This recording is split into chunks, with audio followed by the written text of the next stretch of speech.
Chapter 5 Sannyasa Yoga Renunciation in Action. Arjuna said, "My Lord, at one moment you recommend the path of knowledge, or renunciation of action, and another the path of desireless, or right action. These seem to conflict. Which of these is definitely better for me?" Lord Krishna replied, "Renunciation of action and the path of right action both lead to the same goal, which is liberation, moksha. But Karma Yoga, the action path, is better for you, Arjuna, as it is for most people." Many spiritual seekers assume they should withdraw like a sannyasi, renunciate, and they may for a time be blessed with tranquility, but most often it is merely the ego masquerading as quietism. The person of selfless action, who feels neither desire nor aversion, and does not yearn for one thing nor loathe another, is the true renunciate. The uninformed think these two paths, renunciation, sannyasa yoga, and action, karma yoga, lead to different results, but that is not true. Take either path to the very end and they meet. At that place, the contemplative seeker of knowledge greets the person of action, and they are both equally free from the cycle of birth and death. The mind absorbed in the divine, even while engaging in earthly activities, gets purified. Purifying your mind means your sense of doership vanishes and God becomes the doer. It also means that you realize yourself as the Atma in all beings. They who work in devotion, who is a pure soul, and who controls their mind and senses, are dear to everyone, and everyone is dear to them.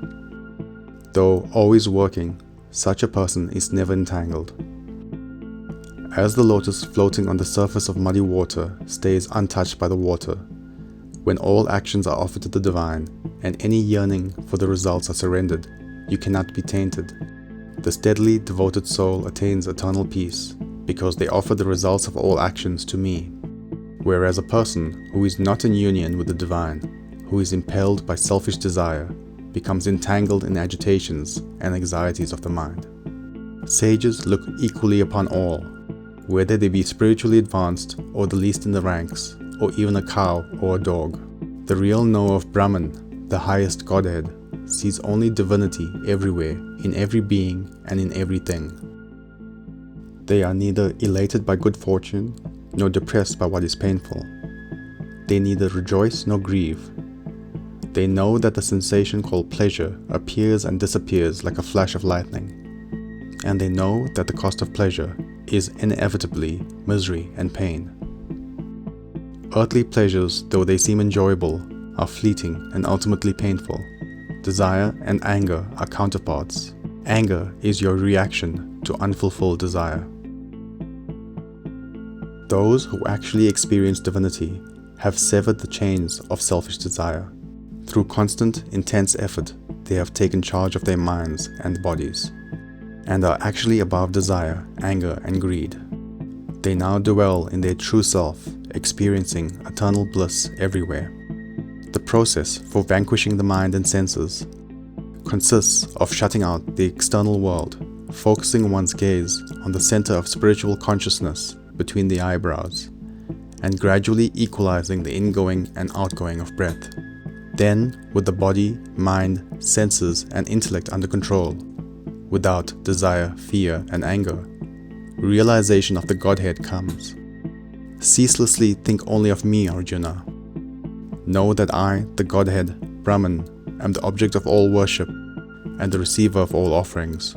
Know that I am the source of all and the friend of all. Knowing this, you come to the place where all paths meet, and you achieve lasting peace.